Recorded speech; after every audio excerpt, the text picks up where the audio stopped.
Hi everybody and welcome back to Crafted by Corie. If you are new, I'm Corie. Thank you so much for being here. To my subscribers, you know you mean the world to me. I appreciate you so much, so thank you. Today, this is a compilation of 23 coastal DIYs. It's everything I've done coastal since the start of my channel almost 1 year ago. I can't believe it. Let's go ahead and get right into it. DIY number 1. So this was my inspiration for this first project. It's something I saw on Pinterest, and I'm starting out with this box from Michaels. It was originally 99 cents, and my sister had picked it up for me when it was, I think, 20% off. So really great deal. And then I've got some scrapbook paper that you can see I had measured to fit, and I'm putting it on the bottom of the box with some Mod Podge. My friends at Plaid sent me that Mod Podge and a whole bunch of paints that I'll be using today. So very excited about that. So now I have a piece of foam core that I'm going to be measuring down, or cutting down I should say, but first I have a little decal that I created on my silhouette cameo, and I am just weeding that out, and of course it just says beach. Just a fun color, and yeah, just happy colors. So I am using my Arteza self-healing mat and my little Dollar Tree square to trim down the foam core board, this scrap piece of foam core board that I had from another project, and just cutting it down to the size that I want. I believe that box is 4x6, and so I had cut the foam core down to, I want to say it was about 3x2.5. I could be off there a little bit, but essentially you just want to make sure that you are giving yourself the amount of border that you want and that's pleasing to your eye. So I had applied my beach decal, and now I'm using some more Mod Podge to secure this down on top of the scrapbook paper. And I did not paint the foam core board. I just left it as is. I liked that nice bright white.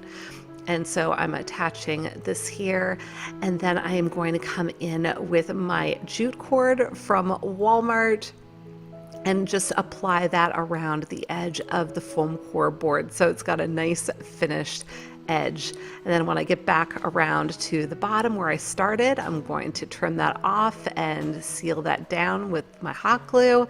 Then I'm going to take a little piece. I'm just going to tie a knot. I decided I didn't want a bow here. I just want like a little knot. So cut that down, and I'm going to secure that right at that seam. And there you are. Such a simple, fun project. I have a lot more simple, fun, fast projects for you today. Let me know what you think of this. DIY number 2. All right, this also was on Birch Lane. This is my inspiration for the next project. For this, we are going to be using 8 toilet brush wand cleaner scrubber thingies, a wreath form. We're going to be using foam core. I only had black, but you can use white. Using nautical rope, some of the twine, the jute twine cord, Waverly chalk paint and agave again, hot glue, and a shell. So first we're going to take our wreath form and we are going to trace the outline of it on the foam core, and then we are going to cut that out, and we're going to do that twice. So we're going to end up essentially with 2 kind of funny looking donut shapes, really skinny donuts with the foam core. So I started to try and use my scissors for this. I do not recommend it. That was kind of a fail. So you're going to want to use your X-Acto knife or your craft knife. I'm actually using one from the Dollar Tree.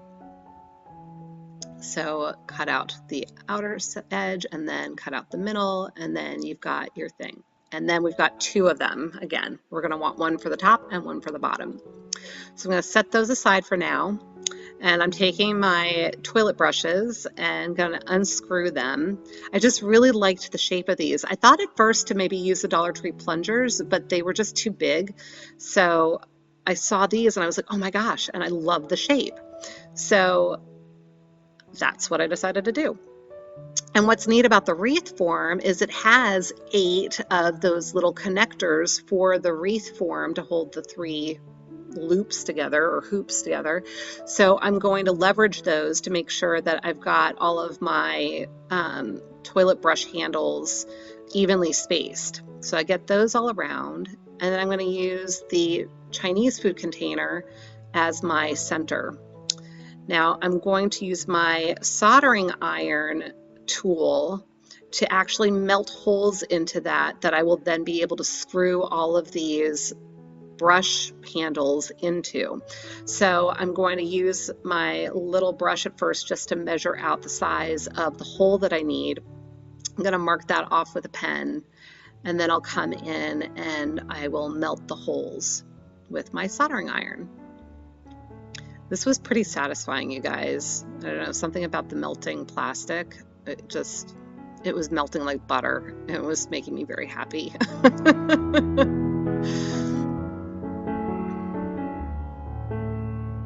So then I just went through and checked each time to make sure that I had the hole the right size. I was just using one of the brush handles to make sure that I had it right. So I went ahead and did that all the way around for 8 holes. And there you have it. And it was helpful that the Chinese food container had little markings on it too, so I was able to evenly space that out with the holes. This project, just everything seemed to work together. I was really happy. And you can see me screwing in the brush handles. I'm going to do that all the way around. And you can see I did tuck those brush handles in between the hoops to just provide it with some added support. So, can you see it starting to come together?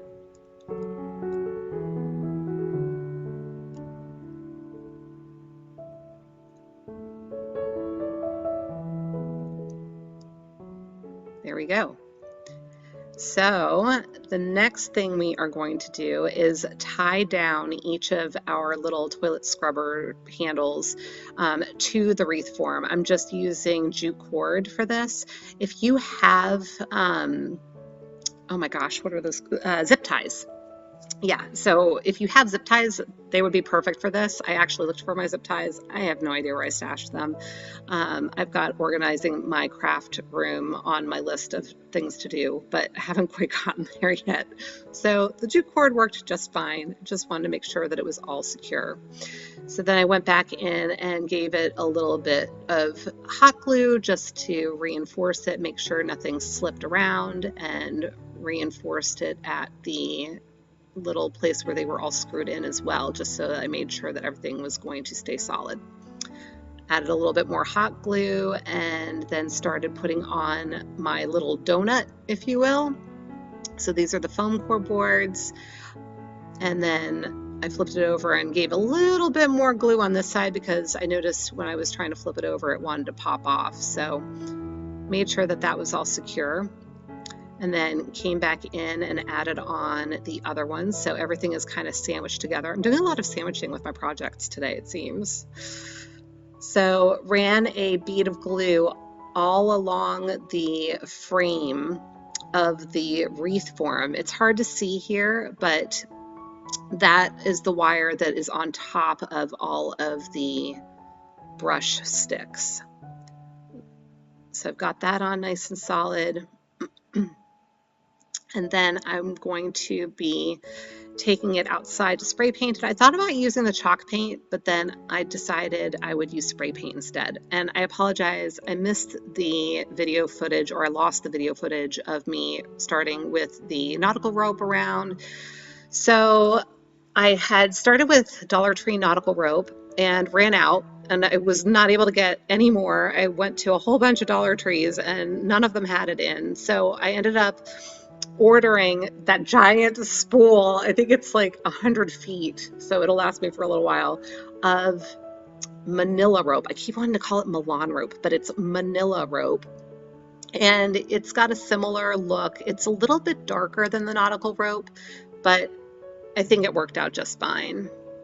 So I am essentially using this to hide the gap between the two pieces of foam core. So I went around the circle here, and then for the inside, I actually did end up cutting smaller sections of rope to go in between the spokes of our wheel. And then on the flip side, once the spokes were out of the way, I went ahead and was able to just wrap it around and around again.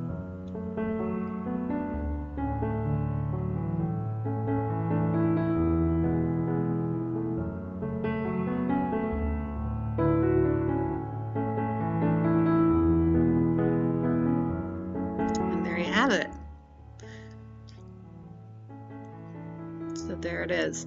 So then what I'm going to do is take some, actually I'm showing you that I do have a couple of gaps in there, so I did go back in and reinforce it with some more hot glue and get that all secure so it's nice and even. Then I used my lighter to burn off all the little strings, and now I'm going back in with some white chalk paint just to give it that distressed look, just like the photo. I did end up using a little bit too much white in the middle there that I fixed later on.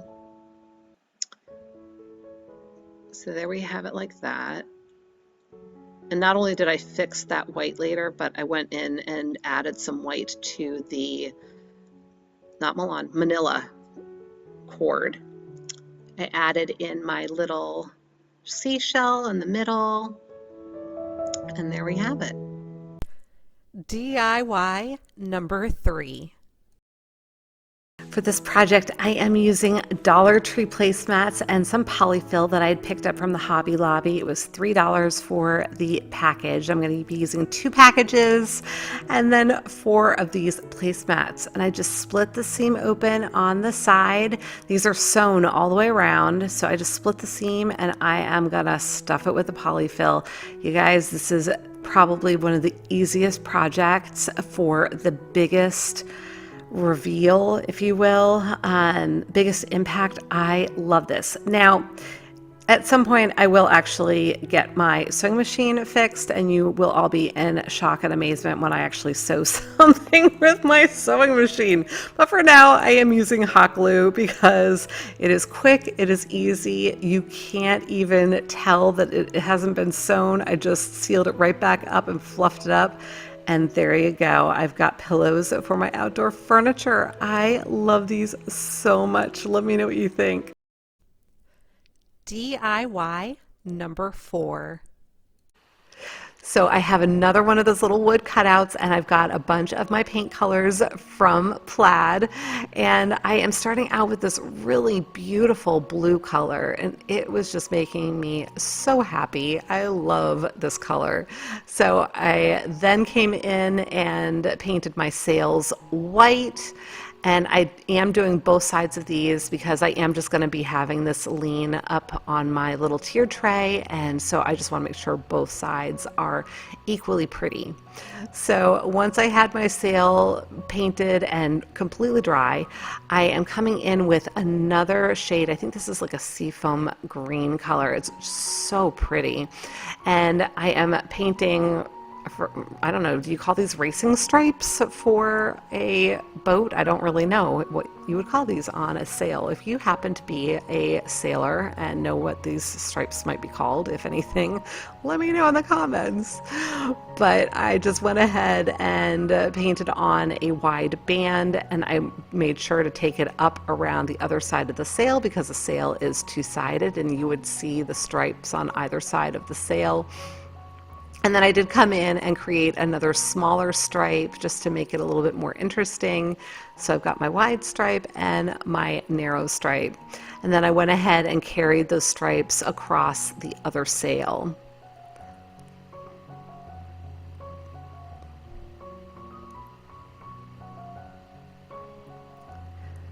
So once I had that all nice and dry, I'm just checking that it's dry there. I'm coming in with my sanding block from the Dollar Tree, just because I did want it to be a little bit aged. It looked too bright and too new and too shiny penny, you know.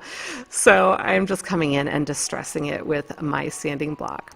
And there you have it. Let me know what you think.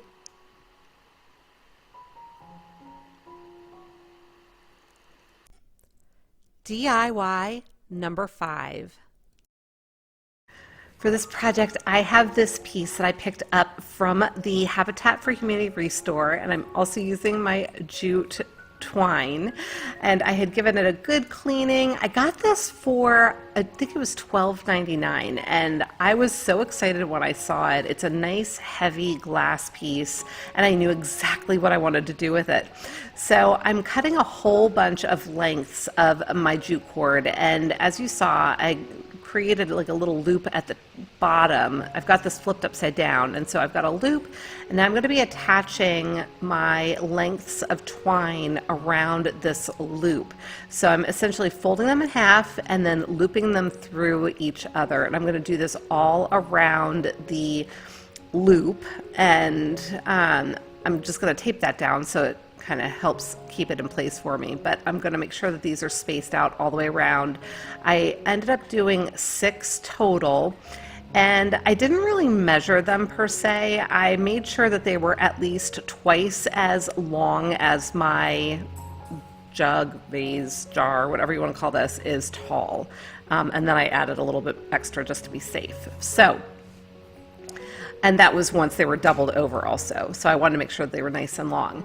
So now, as you can see, I am taking one strand from the right side, one strand from the left side. I'm bringing them together, and I am creating another knot. And I'm just gonna keep doing that all the way around. And so I'm gonna go in rows. Hopefully you're kind of figuring out what I'm doing here by watching what I'm doing, because it's kind of hard to explain without the video. So once I have that done, I'm going to go down to the next row, and I'm just going to keep doing that around, and I'm trying to leave them a little bit loose, the knots, in case I need to adjust them, and then I will end up pulling them tight later.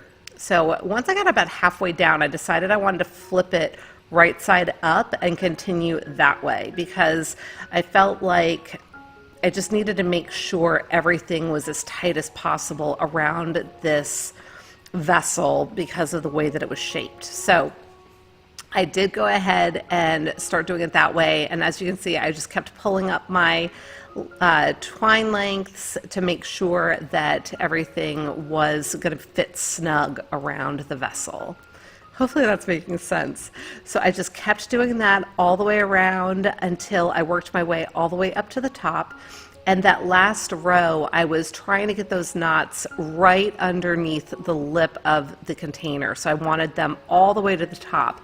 And as I did those last knots, you can see me taping down my jute and just dropping the lengths into the vessel to kind of keep them out of my way as I continued to work.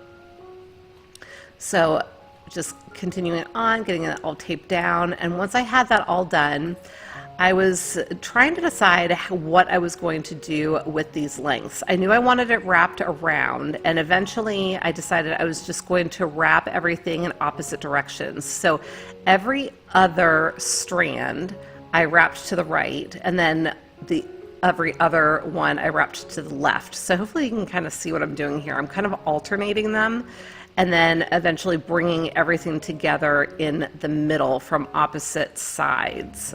Hopefully that makes sense. So now I decided I want to do a fancy knot. So I looked up how to do a Carrick bend on my phone, and I'm following the instructions for that. I could try to explain to you what I did here. It's basically over, under, over, under, over, under. It, I think for me, is hard to explain. I'm kind of trying to show you here how I did it. But I'm going to leave a link for the Carrick bend instructions in the description box so that someone other than me can explain this, because I feel like I would fail at trying to explain to you what I did. But I'm going to show you here again. So I've got my loop that I'm creating. I crossed it over, made my loop, and then I'm going to bring my other one over, under, and then over, and tucking it in through. And it was hard at this point because my strands were getting really short, but it's going under that one, and it's coming back in and over, and then I'm just going to pull it tight. So hopefully that makes sense, but if you're interested in learning how to do this knot, definitely check out the link in my description box. So now I'm just tucking in some of the ends because I wanted to bring together all of these ends in one place and not have anything sticking out really. And then I just gave it a little bit of a haircut. And then I unraveled all of the ends because I wanted it to look a little bit frayed and used and worn. So I undid that, kind of rubbed it on my hand to try and get it a little bit frayed. So once I had that all set, and I'm loving it, but I decided I really wanted to add a little something else. So I have this pack of Starfish that I had picked up last year from Home Goods, and I hadn't had an opportunity to do anything with them yet. So I just pulled out one of my little Starfish, and then I'm going to grab one of my leftover little lengths of jute twine, and I decided I only wanted one of the 3 plies there, and I took one of those plies and I wrapped it around my little Starfish and tied it off, and then used another one to connect my Starfish to my piece here. So I'm just trimming off the ends from the knots I had tied, and then I'm going to tuck this in and just tie it onto the piece where I want it. Just a nice little finishing touch. I love this so much. Let me know what you think. DIY number 6. So for this project, I have some napkin rings from the Dollar Tree. They're just plain silver. And then I have a bunch of shells also from the Dollar Tree. I pulled out 4 that I thought were really pretty that I wanted to use for this. And then I am going to be using my jute twine again. And so I'm starting out with all of my little scrap pieces, and using my hot glue, I'm just going to attach it to the napkin ring, and I'm just going to wrap and wrap and wrap. And this will definitely be cleaner if you just use a solid piece of jute. I am kind of like waste not, want not, and I wanted to use up my scraps. So I did use a lot more hot glue on this than would otherwise be necessary. And then I just made sure that the ends were completely covered as well, so you couldn't see any of the silver. So once I got to the end, just made sure again that I had that all tucked away and secured well. And so here I'm doing, this is the 4th one, you can see the others are already done, and just showing you again. So once I'm using the full strand, if you will, I had already finished up all my scraps, so now with the full strand I just needed to make sure that I secured those first 2 rows, and then I was able to just wrap and wrap and wrap, and no hot glue needed until I got down to the end. And then at the end, just made sure that I secured it with some hot glue so that it wasn't going to go anywhere, and I was all set with that part of it. So now I had pulled out some raffia from an old project that I didn't need anymore, and I was trying to just tie little bows. I wanted little bows that I could put on my pieces, but the raffia was just old or dried out or something. I don't know what was going on. It just wasn't working, and yeah. So plan B was this pretty ribbon that I got from the Dollar Tree. It's just an ivory ribbon with some gold thread running down the middle of it. It's really super pretty. And so I figured, you know what? It's got those neutral tones. I thought it would look really nice with these napkin rings and just kind of kick it up a notch. So I cut off 4 lengths that were just long enough to go around my napkin ring and then some, because I want to make sure that I can tuck under the end and create a nice edge on it. So as you can see, I just use a little bit of hot glue. I'm making sure that it's nice and tight, tucked under that end, and then I am securing that down as well. So once that's done, I'm just going to decide how I want to put my shell on here. So I'm looking at it in different ways, and finally I decided I wanted it with the little opening facing up and kind of at an angle. So I went ahead and I secured that with some hot glue. I did that for all 4 of them, and aren't these sweet? I absolutely love them. Let me know what you think of these in the comments.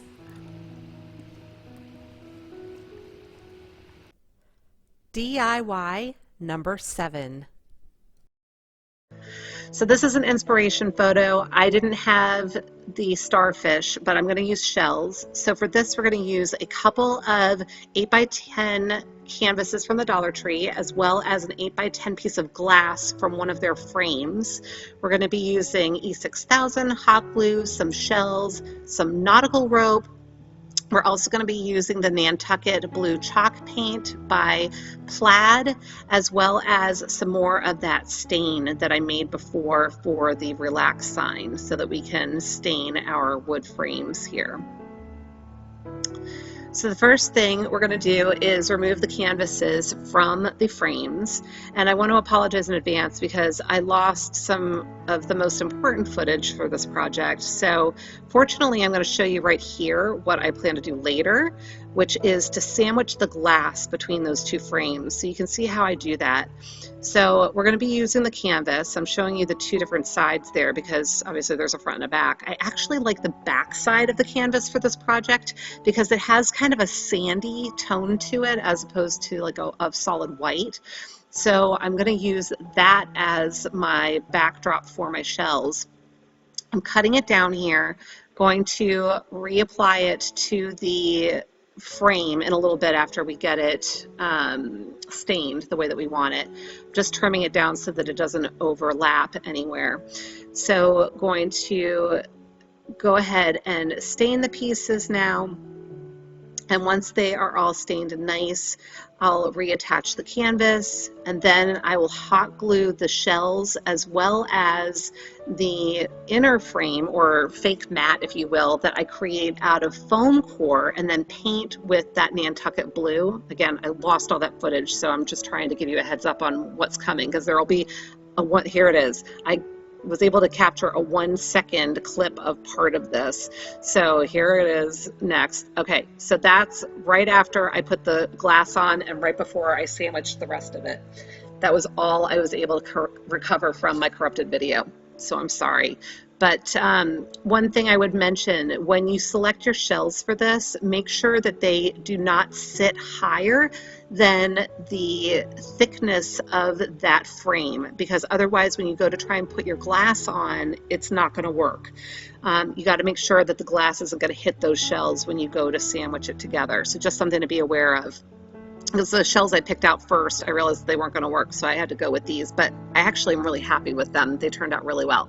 And then I'm just using nautical rope to seal up that seam where everything came together in the middle. So there you go.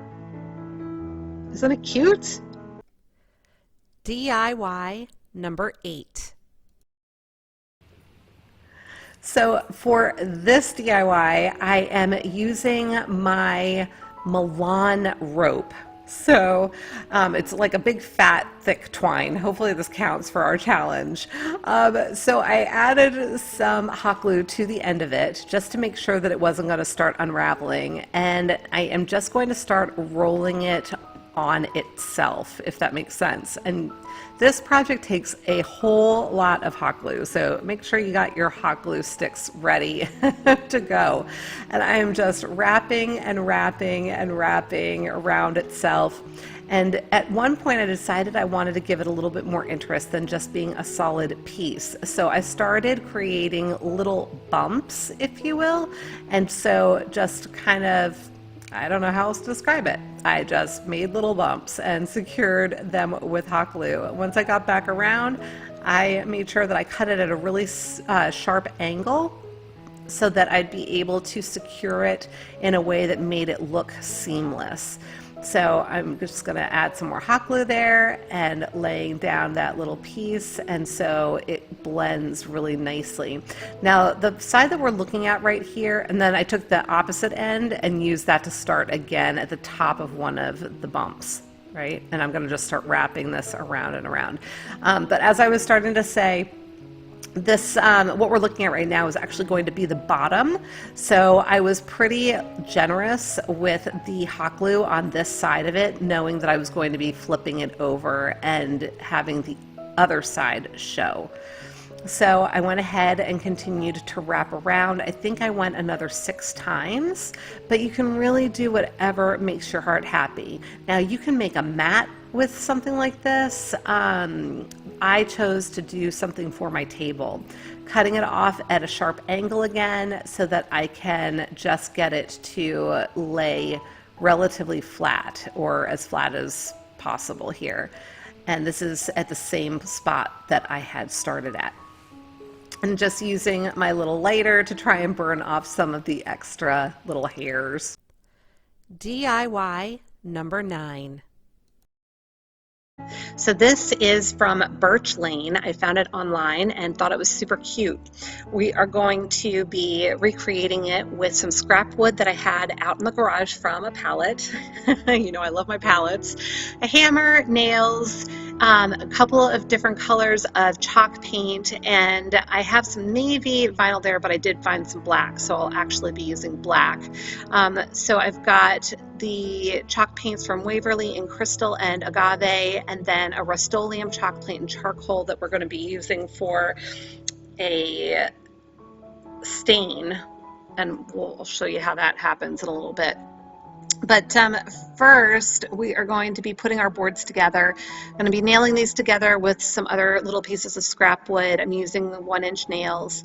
And you'll notice that my boards are not all the same length, and that's okay, because once I have everything put together, I'm going to be taking it out to the garage and using my circular saw to trim it all up.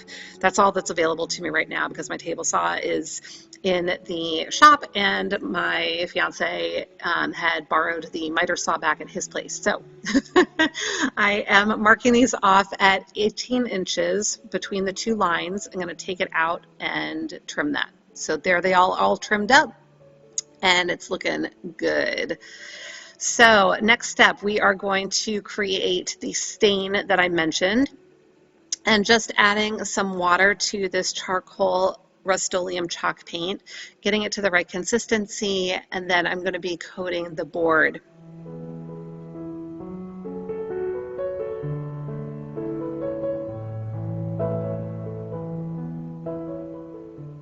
So after I have a good coat on here, I'm going to go back through with a rag. As you can see the wood grain coming through. I just love that. And my goal here is just to help make the wood look aged and weathered, as it, I can't talk, as if it's been out in the sun and the rain and the salty air. Okay, and you'll want to make sure you get all the edges, and you don't have to do the back of it, but I want to do the back of it just in case anybody happens to flip it over. It looks like it's all cohesive.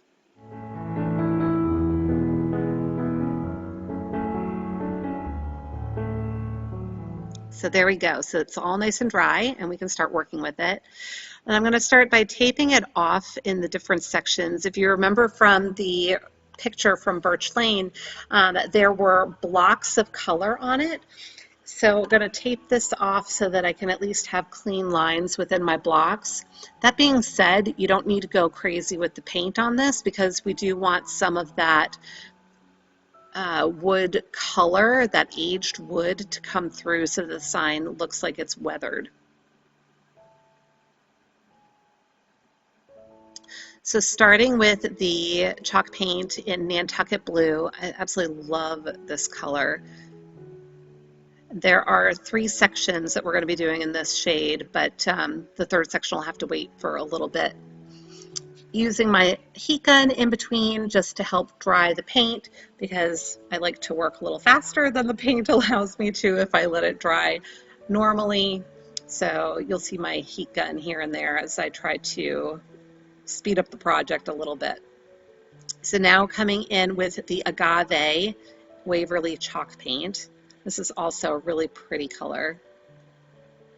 And you can see how I'm leaving some of the wood tone. I actually wish I had left more of it than I had. That one little section is almost perfect right there, but in other places on the board, I feel like I even used too much paint. So don't be afraid to leave some of the wood grain showing for this type of an effect.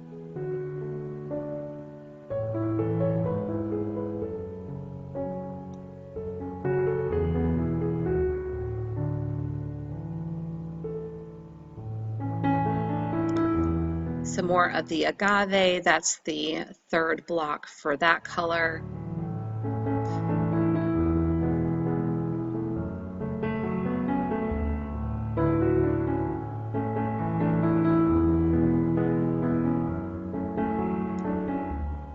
Now I'm coming in with the crystal. This is also a Waverly chalk paint in crystal, and it looks white on the camera, but it's actually a really pale, crisp blue tone.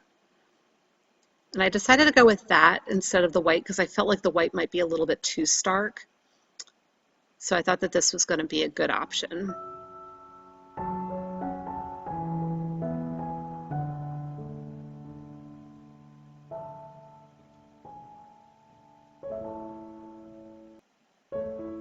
And me with my fat paintbrushes. It's like too big for the container, but it did the job. So here's where I'll go back in after I get this dried up a little bit and do that last block with the Nantucket.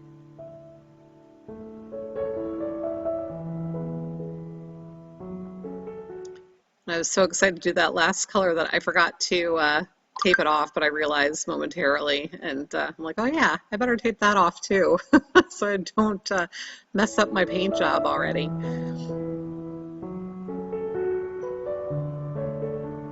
So there we go. And I did actually end up going back in with some white chalk paint because I decided that these colors really were a little bit too dark. So you can see me dry brushing. I took a little bit of paint on my brush, wiped off most of it onto my covered surface there, and then went back through with white chalk paint just to distress it a little bit and brighten it up a little bit. I felt like these colors were a little deep for the black vinyl that I'm going to be using on it later. I decided to try to sand it a little bit with my Dollar Tree sanding block, but it wasn't really giving me the effect that I wanted, so I kind of just left well enough alone at that point. And here we are cutting our vinyl with the Silhouette Cameo. So figured I would show you this at work a little bit because, I don't know, it just makes me happy. I think it's such a neat machine. I have no idea how they programmed it to do that, but I just think it's really cool. And there is our Relax. You'll notice that I did that in two parts because my mat for my Silhouette Cameo is only a 12-inch mat. You can get a 24-inch mat. I have not invested in one yet, so I just pieced it together. And then you'll notice that I do have tails on this. My font did not come with tails like that, but I found an awesome video on YouTube showing you how to actually add tails to any font that you want.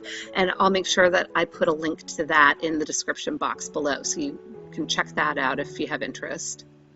Now, you don't have to use a vinyl cutter. If you have a Silhouette or a Cricut, that's great, but if you don't, you can use a stencil for this. You could hand letter it, whatever works for you. You could use a printable and transfer it. There are a lot of different options here. But Wendy from White Sparrow Living had mentioned at one point that if you use your heat gun over the vinyl, it helps to kind of help it suction to the wood. So that's what I was doing there. And there you have it. What do you think? Here's the side-by-side comparison. Let me know in the comments box if you like it. Give me a big thumbs up. Hey everybody, thank you so much for watching. I hope that you're enjoying the projects so far. I really do appreciate every single one of you. If you have not already subscribed, if you don't know who I am, I'm Corie. Welcome to my channel. I am thrilled to have the opportunity to share all kinds of DIYs with you all, crafts, usually on a budget, lots of Dollar Tree, trash to treasure, thrift flips, things of that sort. So a little bit of everything. And I hope that you will subscribe if you haven't already and hit that bell so that you get notified every time I upload a new video. My subscribers mean the world to me. You all are so super special and I appreciate you so much. So without further ado, let's get right back to the projects. DIY number 10. For this project, I am using my let's see if I can remember, Milan rope. No, Manilla rope. I always want to call it Milan. It's Manilla rope. And I had gotten this in a big spool off of Amazon. I believe I have a link for it in my description box. And this is something that's called a monkey fist. It's a special knot that you can tie. And the instructions that I had said to wrap it 3 times. And so it's 3 times around, and then 3 times the opposite way around those loops, then 3 times through the original loops around the second set of loops. Hopefully you're understanding by watching what I'm doing. So, and then they recommend putting a ball inside of there and pulling it tight. Now, when I used the 3 loop method, if you will, I found that I was able to still see a lot of that tennis ball in there. So as I was tightening it. And this is not a difficult knot to do. I would say it just takes a little patience when it comes time to tighten it, especially if you're using a rope like this that kind of catches on itself. It doesn't slide real easily. But you can see as I'm getting it tight, I'm like, there's not enough coverage here. So I took it all apart and I decided I was going to do 5 loops instead. So you can see I'm wrapping around my hand 5 times, and this is loosely around my hand. I'm making sure I'm keeping it loose. Now I'm going to take it around the middle. So wrapping it 5 times around, and I'm trying to keep all of the rope lined up as I do this. So now once I have my 5, I'm going to take the end of it and loop it through the bottom loop and then up through the top loop, but around the second set of loops that I had created. I hope this is making sense, and I hope you can tell from what I'm doing here. But I will leave a link to the instructions that I used in the description box. So if this is something you'd like to create yourself, it's basically pictures with arrows and directions on how to do it. And hopefully between that and what you can see me doing here, you'll get it pretty easily, I hope. If I can do it, you can do it. So I went ahead and kept on keeping on, getting my loops all set. Hopefully you can see now a little bit easier what I'm talking about going in through those loops and around the other. So hopefully this is making a little bit more sense now that it's starting to take shape a little bit. So once you get it there, you're going to pop your ball in. And it doesn't have to be a tennis ball. I just happen to have a lot of tennis balls around because my pup Sammy just loves to play catch. And so my dad sent me all of his old tennis balls. So I had an extra one that I could pop in there. And so then I went to work at just tightening it up, and I was just continuing to pull those ropes around or push them through. And it's kind of a push and pull and just following the whole line of rope to get it tightened. Again, if you have a smoother rope that you're working with, this probably would tighten up a little bit easier. Now, as I was doing it, I pulled one loop free, and I decided I kind of liked the way that looked, having like a handle on it that wasn't tied in a knot. So I went with that, so you can see that loop sticking out there, and then I trimmed off the ends and just tucked them in so that you can't even really see where it starts and where it ends. And this is my monkey knot, or my monkey fist, and I love this. I was so happy with myself. But leave me a comment and let me know what you think.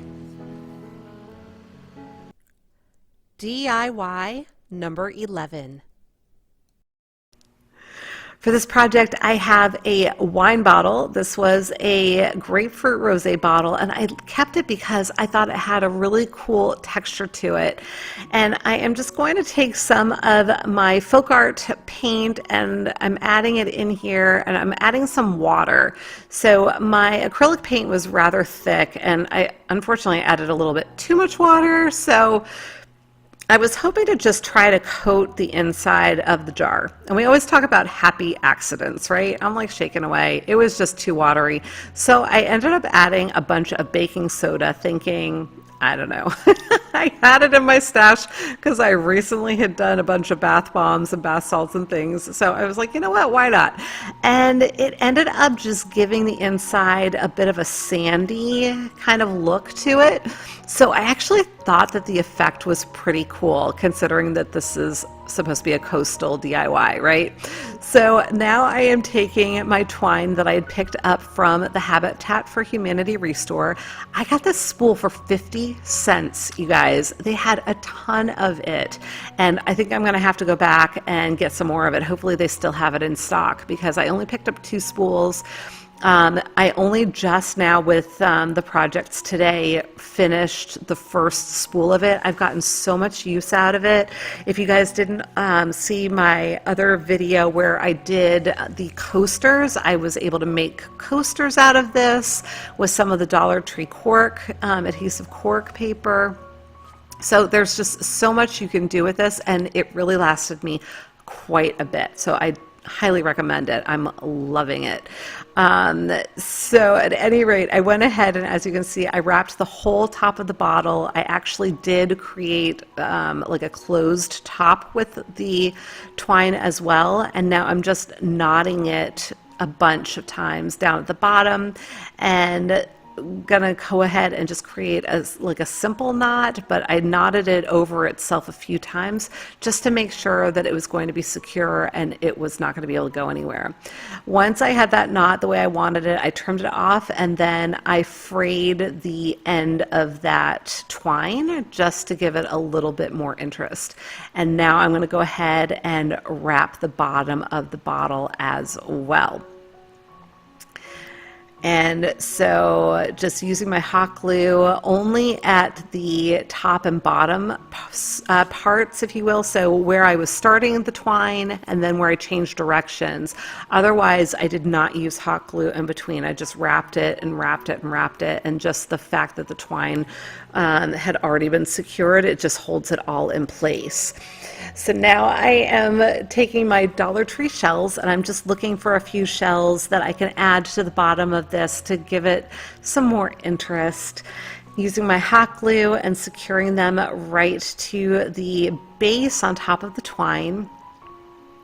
And you can do this in whatever pattern you wish, whatever types of shells you wish, whatever colors. If you don't like the blue bottle, you can make it another color. If you want to write something on the outside of the bottle, you can do that too. Just let your imagination take you wherever your heart desires. So just added a bunch of seashells to the outside of this, and that was it.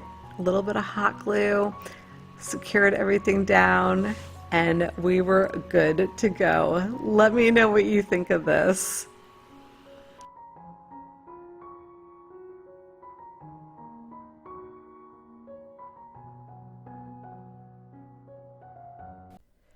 DIY number 12. So this is my inspiration for the next project. It's from Kirkland's, and they had these 3 little bud vases that I thought were super cute.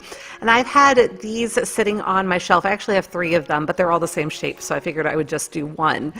So I cleaned it off real well with my baby wipe, and then I dried it off with a paper towel, and I'm coming in with some Mod Podge because one of my, actually more than one of my sweet subscribers had shared with me that if you apply some Mod Podge or a clear coat of spray paint or something first to a shiny surface like this or to glass, your chalk paint or whatever type of paint you're using will adhere a little bit better. So I figured I would go for it.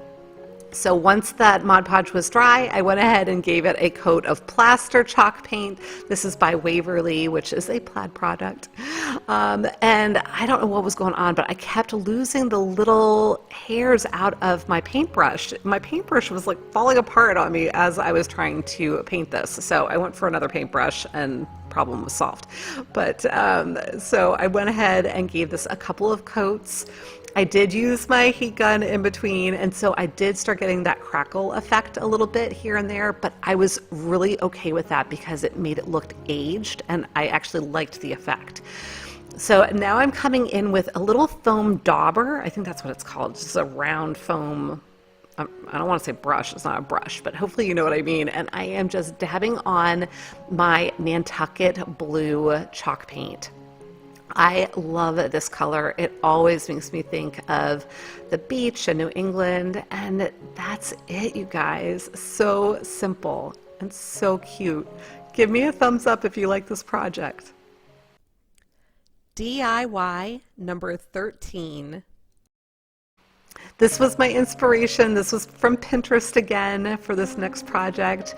And so I am using from the Dollar Tree this little cutout from last year. I had a pack, it was like 6 in the pack, and I had only used a few of them. So I have that little ship wheel, and then my little, I don't think that's a palette. What would you call that? But that's a little Dollar Tree thingy. I also have some wood beads, and I have my antique wax that I am going to apply now with a baby wipe. So it's my Waverly antique wax, using the baby wipe to just smear it on and remove the excess. And once I had the whole thing covered as best as I could, I did grab a little brush and got in between the spaces where I wasn't able to get with the baby wipe. So once that was all set, I took my twine, and I don't remember where I got this twine from. It might have been from Walmart or the Dollar Tree. I'm not really sure. It's been in my stash for a while. But I tied just a simple knot around one of those little braces, I'll call it, and I am threading on one of my wood beads. And I'm going to make sure both ends of my twine are through the bead, and then I'm just going to create a knot there that is large enough to keep the bead from moving. So I did go through and knot it a couple of times and just made sure that my bead was secure.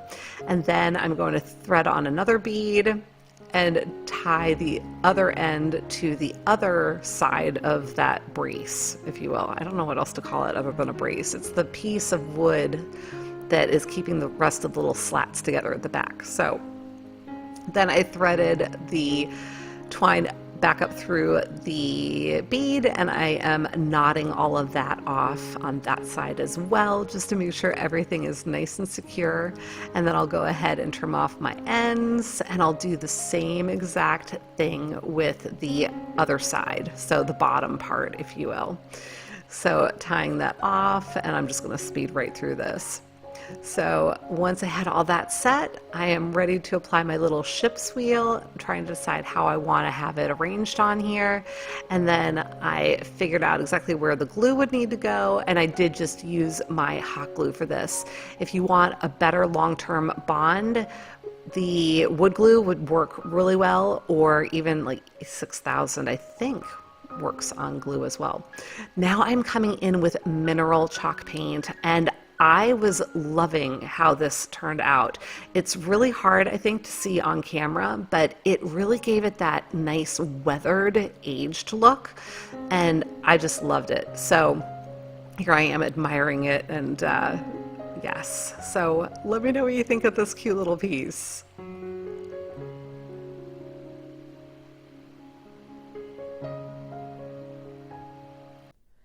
DIY number 14.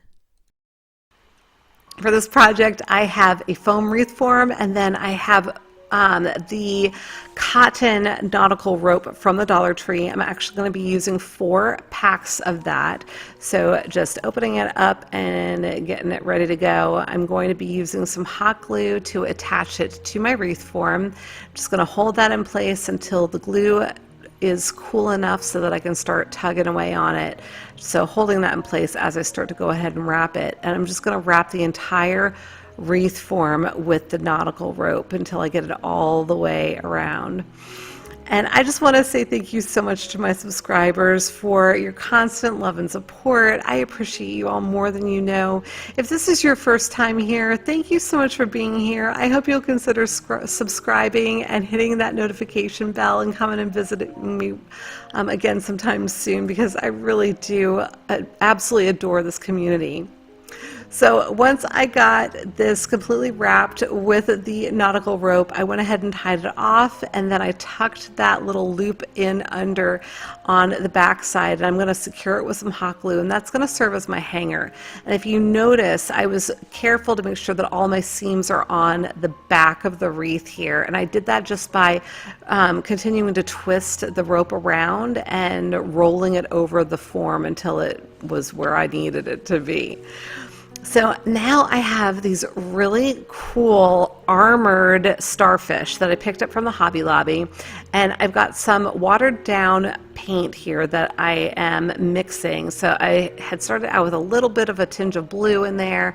I'm adding some light green. I'm going to come back in with this really pretty aqua color, or like a turquoise, until I get it to the color that I want. And once I have it to the shade that I'm looking for, I'm going to go ahead, I'm going to paint our armored starfish. And they absorbed the paint really pretty quick. So I was glad that I kind of mixed up quite a bit of paint here. I probably could have even watered it down more than I did, and it still would have been really, really pretty. But I just loved making these kind of that sea color that you might find in like Mexico or the Caribbean. So now I have this fisherman's net, fish net, yeah, that I gotten from the Dollar Tree, and I was struggling with this, you guys. It was wider net than I would have expected. I don't know how to explain it. Like all the knots in the netting were further apart than I would have anticipated. And so I don't know. Eventually I just kind of draped it over the wreath form. I didn't want it going all the way around. You certainly could. I wanted mine to just be covering half of it. So I kind of draped it around, and it's pretty messy, but I figured, you know, tangled fish net, I just kind of went with it. So hopefully you are understanding what I'm saying and are sticking with me here. So now I have these really beautiful larger shells that I picked up from the Hobby Lobby. You can get a bunch of shells at Dollar Tree, and I do have shells from the Dollar Tree that I've been using for other projects. In fact, one of these I think might be from the Dollar Tree, that orange one up top. I can't remember. But the ones that I picked up from the Hobby Lobby were just a little bit bigger and a little bit more substantial. So I am just coming in with all of them and hot gluing them down once I decided where I wanted them. And that's it, you guys. So pretty. I love this. Let me know what you think.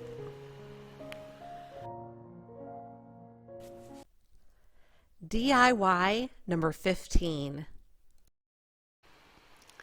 So for this project, I have this other little cutout from the Dollar Tree. It came in that same pack as my little ship's wheel, and I've given it a coat of the mineral chalk paint as well. And now I'm coming in with some of my apple barrel colors that Plaid has sent me.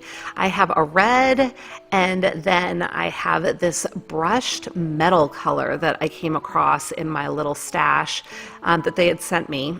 And what I really wanted to do is try to come up with a rust color, and I don't have, so I know Holly from Hot Humble Pie is always talking about burnt umber, and I do not have the burnt umber, so I figured I was going to just try and figure out another way for this to look like metal. So I had started with the mineral. I'm now adding on the brushed metal, and I'm kind of mixing it with the mineral because the mineral wasn't entirely dry at this point. So now I am taking some of my red and trying to mix it in with the brushed metal, and it was turning more pink on me.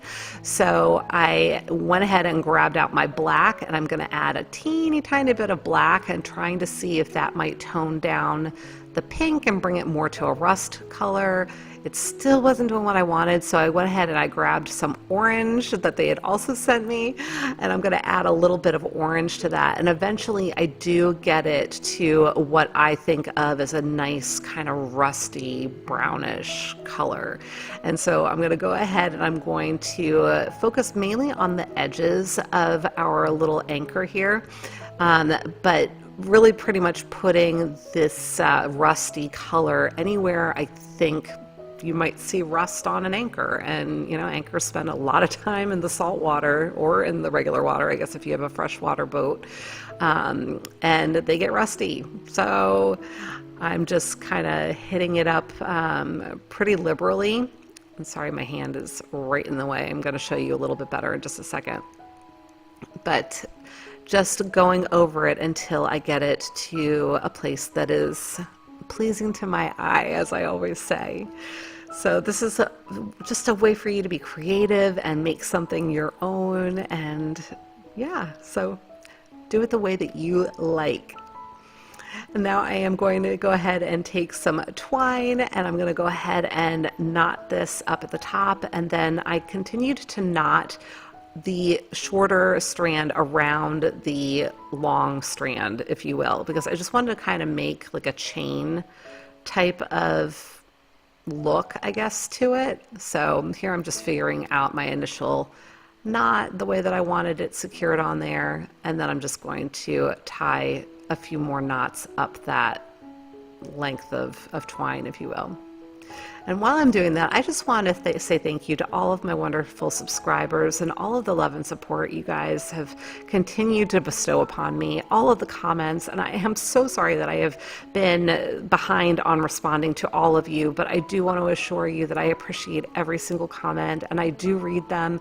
I've just been so busy lately with everything that's going on in my world, and so thank you for your patience with me as I get through the comments, and I hope you'll forgive my tardiness, but thank you again so much for the support. I really do appreciate you. But let me know what you think of this cute little anchor. DIY number 16.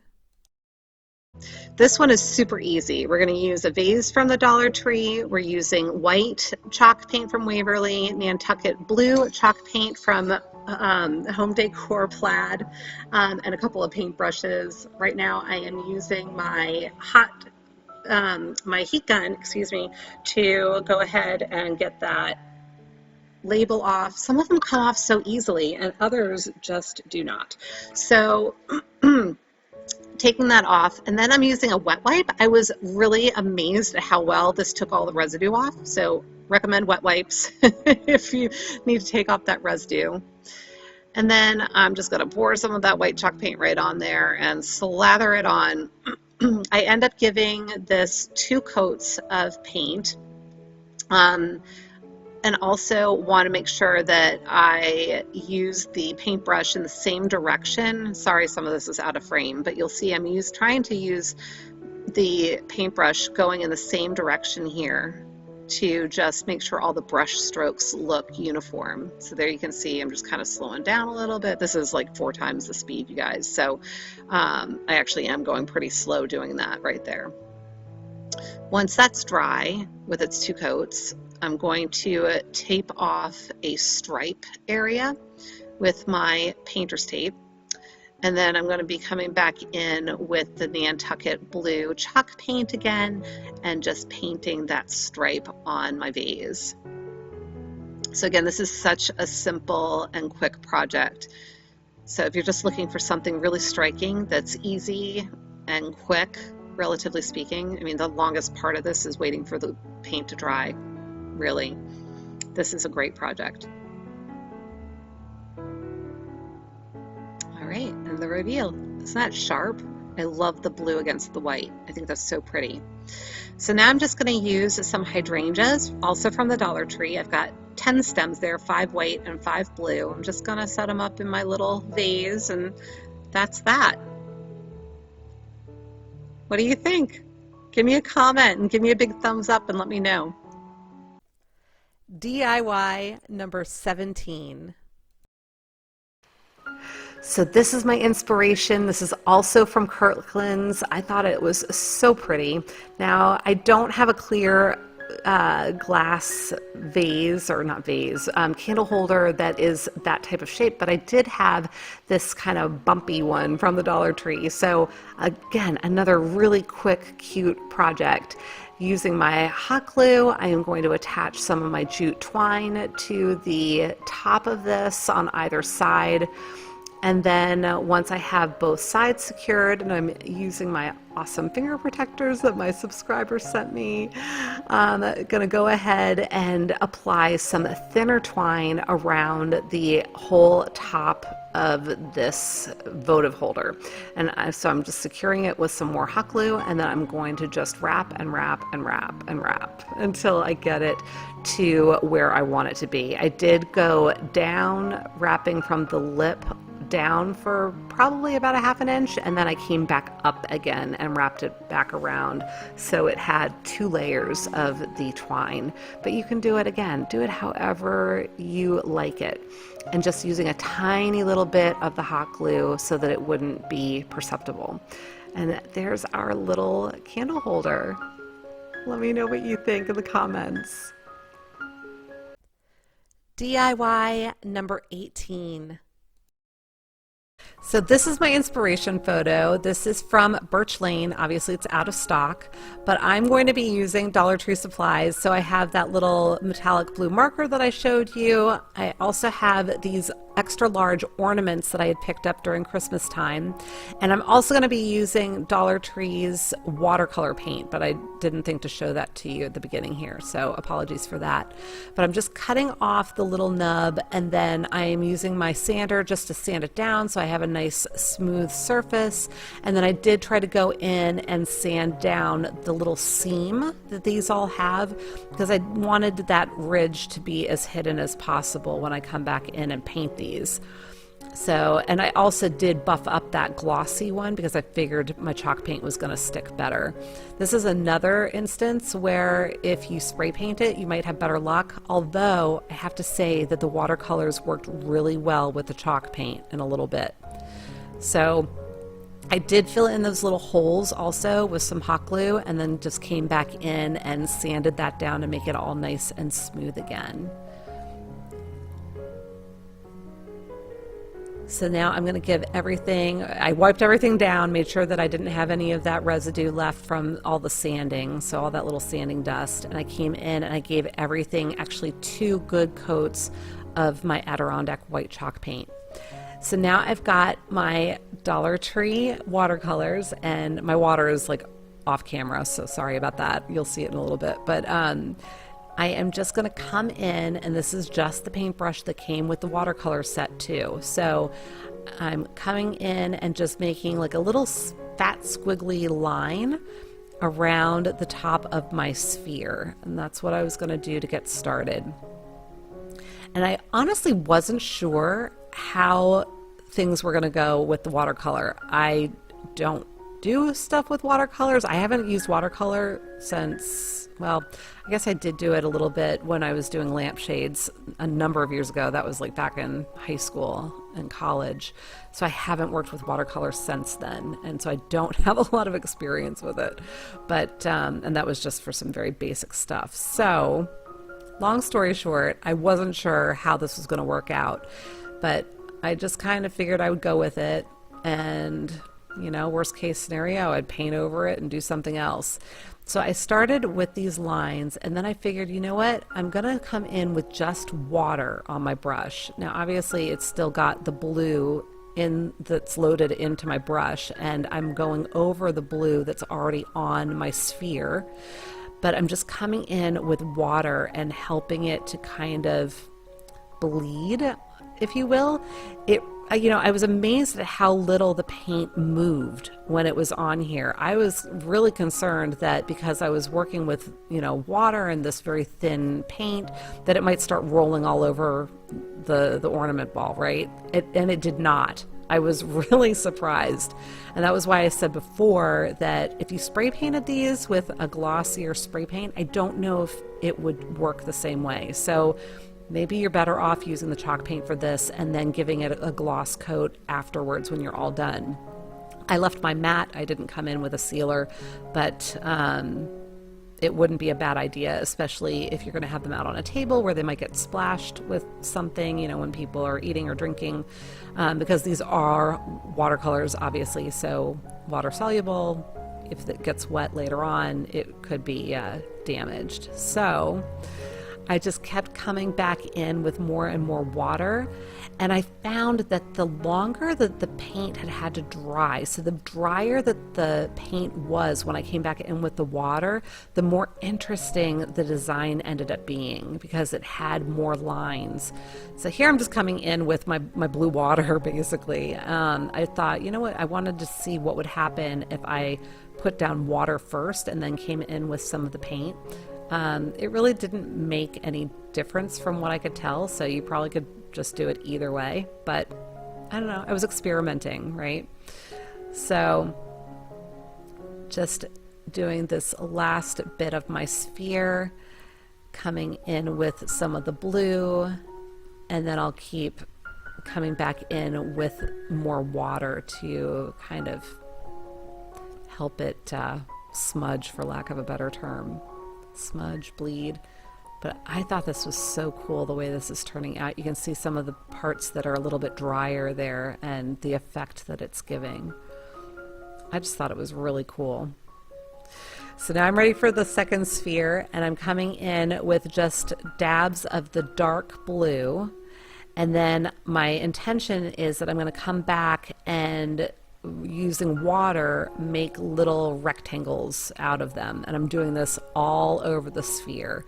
So you can see I'm starting to try to spread them out a little bit here. I wasn't sure if I wanted to try and cover the whole sphere with the little dots first and then come back in and smudge them. So I kind of did it half and half. So you can see here, I'm coming back in and smudging them, and this is all I did all over the sphere. And it's really not difficult, especially since the paint really does stay put.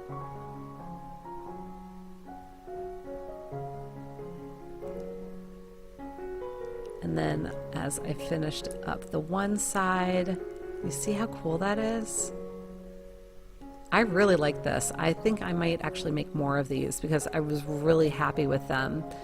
And you can make them all different patterns, any color. You know, you don't need to use blue. I've been really inspired by, as I mentioned before, New England and coastal recently, and so that was why I decided to come in with the blue. And someone had actually asked if I might do some French country, and so that was inspiring this a little bit as well.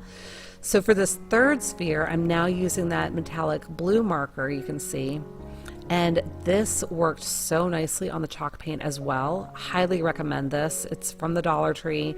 I also found one in pink, so if you see those, definitely pick them up. But I'm just coming through and drawing little flowers. They do not need to be perfect. They're all different sizes. Some have 5 petals, some have 7, some have 6. It was just really whatever worked for that particular flower, and just connecting them. And by the way, don't use your hot heat gun on these. I don't know if you saw that like bulge on one side of my sphere. I like end up trying to camouflage it, but yeah, don't use the hot gun, hot air gun. What is that? Heat gun. Don't use that on these because it will deform them. Learned the hard way. So once I had my pattern on there the way I wanted it, now you could have left it like that, right? But I decided that I did want to come back in with the watercolor again, and I am just using, depositing some of the darker color and then coming back in with the water again. And some of them are lighter and some of them are darker, just depending on how much water I ended up adding to the color that I had deposited. So again, I just was really happy with the effect for this, and yeah, pretty proud of this project, aside from that bulge on the side from using the heat gun. But isn't that neat? So now for this one, I had thought that I was going to maybe try and use this pen to emphasize these little rectangles on here, and then I decided that I was too afraid to mess it all up because I really did like the way that it looked already, so I just kind of rubbed it off. And here's a side-by-side comparison. DIY number 19. So this was my inspiration for this next project. You'll have to tell me if this one is actually a fail because I'm still not sure how I feel about this one. But I am using one of these vases from the Dollar Tree, and I am also using from the Dollar Tree the faux leather ribbon, and I'm securing it with hot glue. I'm starting out with my bands that are going around the circumference, is that what you would say? Around the perimeter? You can see what I'm doing. I am attaching them around the the vase, and I guess about a third of the way down, and then about 2/3 of the way down, and just securing them a couple of times in a couple of spots around the vase. So now I'm coming in and going to do an angled crisscross kind of dealy with the same faux leather ribbon. And again, just using my hot glue to secure everything in place. And eventually I actually ran out of this chocolate faux leather ribbon.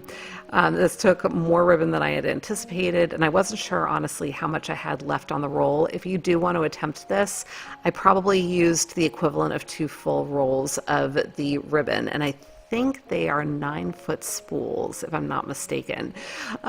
So when I ran out of the chocolate, I went and grabbed the other color that I had, and I was like, you know what? I'm just going to go for it. We'll see how it looks. At least it was symmetrical with what I already had on there, so I just went for it. So we have a two-toned piece here. So going ahead and continuing on and just putting everything in at an angle, starting at the top and working my way around to the bottom and just having everything crisscross. So it's got kind of a cool pattern. Once I had all of that done, I went ahead and started adding a piece around the top, and I'm just securing the bottom half of the ribbon. Hopefully you can see what I'm doing here, and I'm pulling it tight because I'm going to end up folding it around the lip to give a finished edge at the top. So hopefully that makes sense. So I'm just pulling it tight as I can without having it slide up off of the vase. And then once I got to the end, I went ahead and started securing it inside the vase. So needed some more hot glue. So taking my hot glue and adding that to the inside and just wrapping that around the lip of the vase all the way around. So then I wanted to just add one more piece of ribbon at the base of that just to cover up that edge and just make it a little bit more substantial because it was just a really small edge right there. Hopefully you can kind of see it there and see what I mean. So I just wanted to just add one more layer and have it be a little bit thicker at the top there. Hopefully that makes sense. So once I had all of that secured at the top, I did go in and I added a band to the bottom as well. Just more hot glue and just making sure that everything is nice and secured along the bottom there to finish off that edge. Trying my best to get as close to the inspiration piece as I can. So now I have this one last piece of the faux leather ribbon that I am trimming down to make for that little faux handle, if you will. And I just curved the edges on either side. And now I am figuring out where I want to place them. And I'm going to secure those with some hot glue as well. Just a little tiny dab on either side to make sure that they are nice and secure. And once I have that done, I am grabbing these little brass thumbtacks from the Dollar Tree, and I'm going to clip off the little pokey part. And I am going to then use these as little brads on either side of the lantern. And they still had a little bit of a pokey thingy there, so they kind of stuck right into the faux leather ribbon. But I did use some hot glue there just to make sure everything was nice and secure and not going to be going anywhere. And just a reminder, this is metal, so it does get hot with the hot glue, so make sure you use your finger protector so you don't burn yourself in there. And there it is. So like I said, jury's out on this one, but let me know what you think in the comments. DIY number 20. So for this, we're going to use 2 more of the vases from the dollar store. Waverly chalk paint in agave, some shells, some nautical rope, E6000, hot glue, painter's tape, some gloves, a paintbrush, and armor etch. Armor etch is going to help make our glass look frosted it's not going to help it. It's actually going to frost the glass. So just a side note here that the container states that it should not be used by anyone under the age of 18. So just a reminder that this is not a project for little kids. And if you have little ones, you might want to make sure that you're not using this in a place where they can reach up and grab. My impression is that Armor Etch is some sort of an acid. It literally eats away at the glass somehow and etches it permanently. So you can actually put this in the dishwasher. Not that we would put candle holders in the dishwasher, but if you wanted to use it on glassware, you certainly could, and it is dishwasher safe. It is permanent. So I went ahead and taped off a section because I was planning on just etching the top half of the vases. And then, of course, I totally spaced and I painted the bottom half, which I realized about halfway through. So that's all right. I just went ahead and went back and etched the rest of it.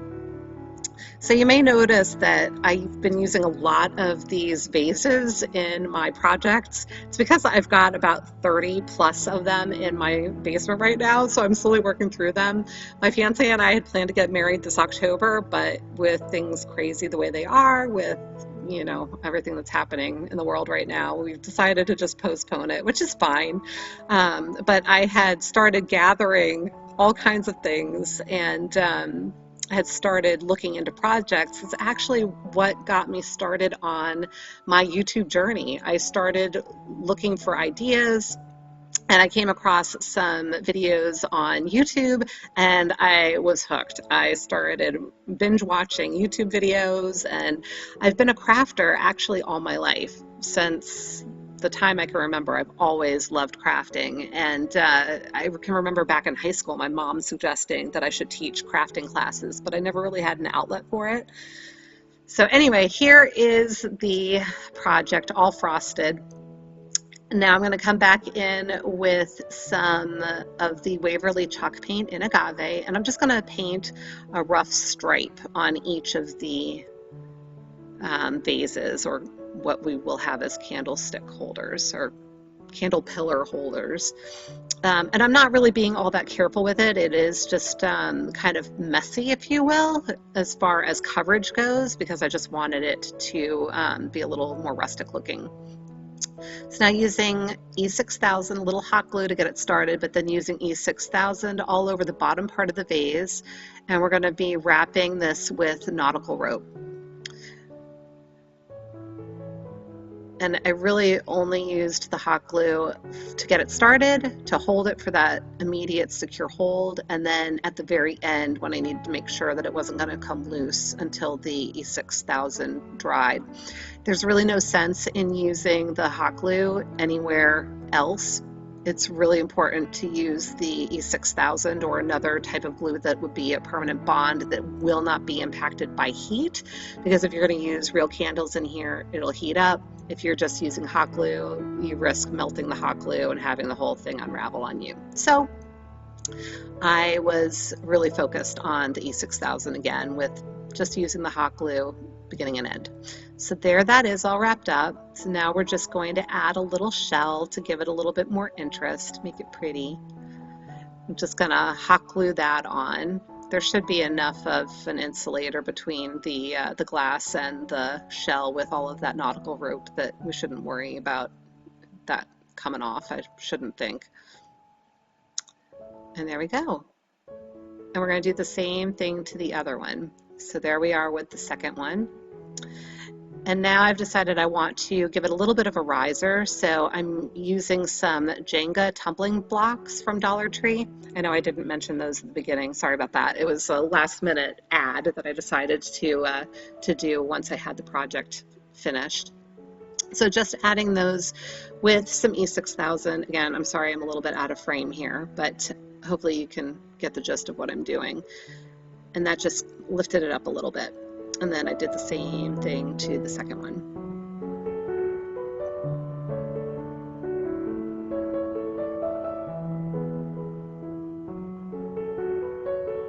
Wiping off the glue so I don't bond it to my table surface, and there you have it. DIY number 21. So this was my inspiration. If you've been watching me lately, you know I've kind of gone a little garland crazy. But I found these beads already painted on Amazon and I fell in love with them and I had to have them. And here, I don't know why I am counting them. I'm like, how many beads are in each of these? It's 40. If I had looked at the box, it's a 160-piece set. There are 40 of each. Yeah, 4, is that right? No, 100 and, oh my goodness, I can't do math. 40 times 4, yes, 160, I was right.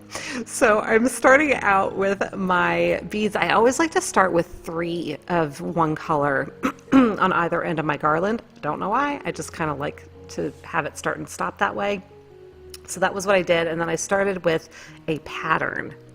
So the pattern that I was doing is, obviously I was trying to go light to a little bit darker to the darkest and then back again, and I just was looking at this and I really wasn't thrilled with the way that it was looking. It wasn't what I had in mind. So I'm looking at it and I'm like, yeah, I'm not liking this. So I took it apart and I started over and realized I probably could have left those first 3 beads on there, but I just went ahead and started again. So now I'm alternating the colors with the white and the natural tones, and I was much happier with this version of the pattern. So again, you know, this sort of thing, you can create it however you'd like and however is pleasing to your eye. So now I am looking for a shell. I didn't have a sand dollar like the inspiration picture. I thought about using a starfish, but the ones that I have are much too large. And so I really loved this seashell, and there was little kind of a edge to it that I thought maybe I could catch with my twine. It wasn't having it. So eventually I settled for one of these, I think they're scallop shells. And once I settled on the scallop shell that I was going to use, I went ahead and wrapped my twine around the base of it, and yeah, I wasn't going to settle for that one apparently. So I went through and I dug out a bunch of them, and I finally settled on one that was a little bit larger and a little bit more neutral. So went ahead and wrapped all my twine around the little base of the shell, and then I tied it off so that it was nice and secure. And then I was able to just slide my beads down to the base of the little shell and slid all of my beads all the way down so that everything was nice and tight on my garland. Then I went ahead and I left a little bit of a tail. And now I am trying to figure out how to do my tassel, and here I am with my little sweet tarts box. So hey, whatever works, right? It was about the right size. I did have a continuation in that twine. There was like a knot where the twine like ended and then started again, so I just cut that out at a spot that I knew I was going to be clipping anyway on my tassel. Hopefully that makes sense. So then I just started it again. I do not know how many times I went around. I think it was probably about 30. But then I took another piece of twine, slid it in underneath all of the strands and tied it nice and tight at the top. Took it off my box, and now I am lining it all up so that I can go ahead and finish my tassel. Now, I forgot to tuck in those little strands at the top here, and then I remembered after I started, so I'm like, oops, I need to do that. So I tucked them down, that way I don't have anything sticking up and out on my tassel. Just wrap that around probably 8 or 10 times. And I'm using that little method that I've done in the past where I had left a loop, so I'm tucking my end through the loop and then I'm able to pull it tight. Now, if you are not familiar with tassels and this method that I learned from Anika at Craft, Eat, Repeat, I will leave the link to the video where I go through it in my description box. So I am just using my embroidery needle to help thread the tassel onto the end of my garland and tying that off. And then I'm going to take my needle and run it up through the first 4 or so beads so that I can tuck that away in there and that nobody will see the end that was tied. And that's it. I love this garland. Let me know what you think.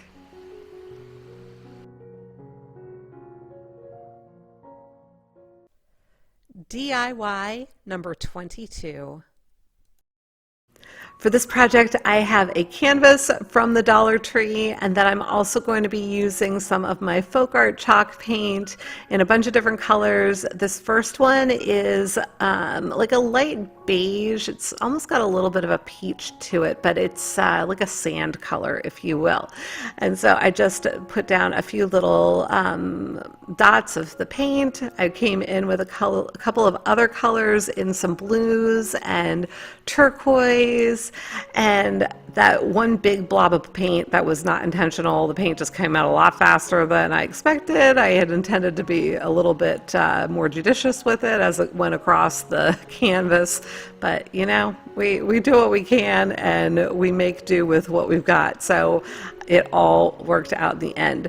So I am taking a makeup sponge and I am just dabbing. I started from the bottom and I'm working my way up. So I've got my sand color and now I am working in this light turquoise or aqua. I'm not really sure what color you would call this. And then I'm going to go ahead and work in my darker turquoise color there in just a moment. And then I'm going to work in some of that white as well. And I literally am just dabbing and using the same makeup sponge all the way through. And then I'm going to go ahead and bring that paint back down and just try to get it to blend a little bit. Now, as you can see along my horizon there, I am just trying to keep a relatively straight line, and I'm going to set that makeup sponge aside, grab a new one, and start with the colors for my sky. So I've got that deeper blue color, and then I also have some white there. So I'm working in the blue, and then I'm going to start working in some of the white, my wispy little clouds. Now, I always talk about not really being a painter. Listen, you guys, if I can do this, you can do this. I think I've done maybe 2 other paintings ever, both of which have been on my channel in the last year. I'm coming up on almost a year, you guys. Can you believe it? Mid-June will be a year for my channel. So coming up on my 1-year anniversary. And I, as you know, if you've been following me from the beginning, am not a trained painter. I do not have a lot of experience with paint. So again, if I can do this, you can do this. Here I have just balled up a piece of parchment paper and I am just dabbing it all over. And this is to try to help blend the paint and also soften up the lines that the makeup sponge sometimes creates. And you can see I kind of turned it inside out because I want to keep my sky colors a little bit separate from my watercolors.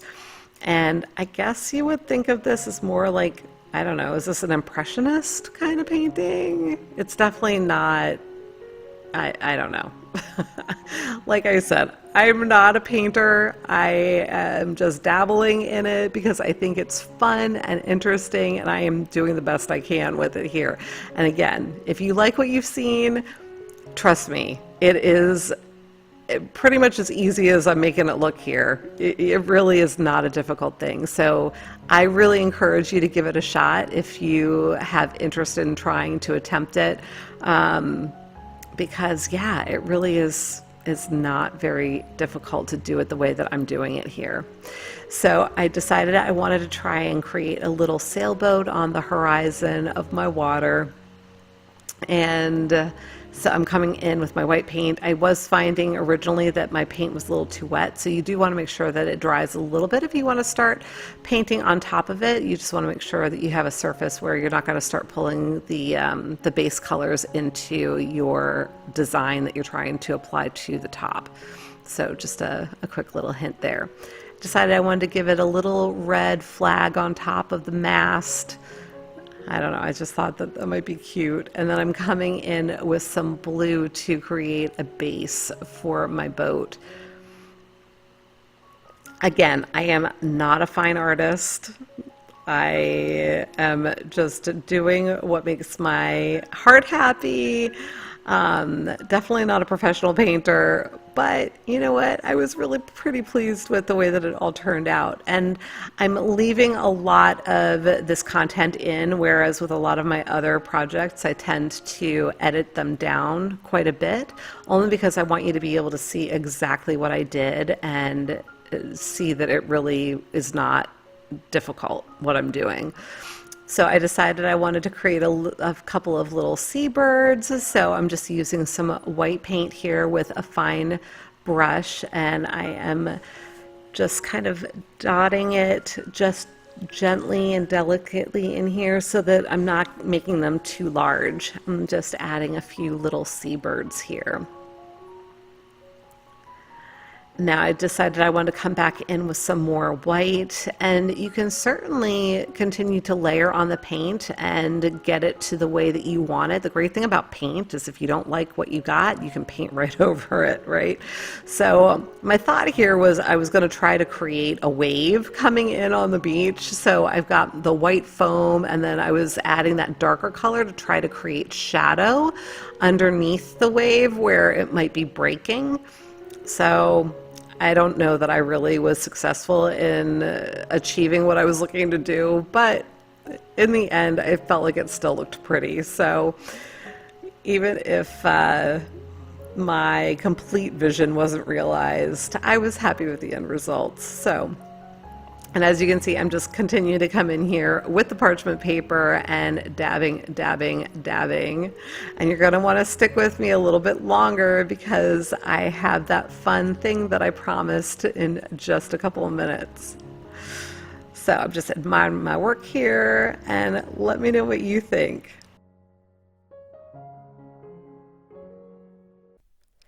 DIY number 23. So for this project, I am using the twine that I had picked up from the Habitat for Humanity restore. I got that spool for 50 cents, you guys.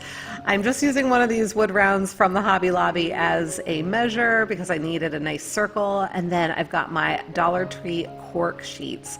Now these are self-adhesive, so once I cut out my rounds, I am just peeling away the paper backing, and now I'm going to take advantage of the adhesive to apply my twine, and I'm just going around and around and around. And I wasn't sure at first how well this was going to work, but that adhesive is super sticky and it worked like a dream. So I just cut that off in the middle, and I'm tucking in that little end so that it is invisible. Now you could start in the center. I chose to start at the outside because I wanted to make sure that I ended up in the middle.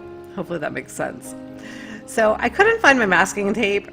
I had my Scotch tape right there with me, so I figured I was going to use this to create some lines. I was wishing at first that I had stencils of shells or starfish or anchors or something nautical, but I didn't. So I figured, you know what, I'm just going to make some stripes. So I have this fabric Arteza paint, and it's a nice deep blue tone, and I'm just coming in with my makeup sponge and dabbing on the paint in the areas that I created for my stripes. So this worked out actually so well. I was really super pleased with it. I'm showing you right here. You can see I didn't even wait for it to dry. I'm taking my tape right off and showing you the results. And I love these, but you can do any sort of shape that you want. What do you think? Let me know. So here they are, all four of them. Here we are with the final reveal.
Okay, everybody, that's it for today. I hope that you enjoyed the projects. If you did, please give me a big thumbs up. It really does help support my channel.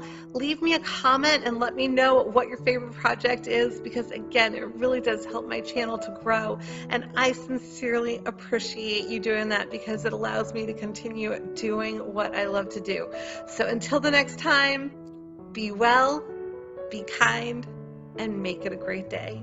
Thank you so much for watching. Take good care. Bye.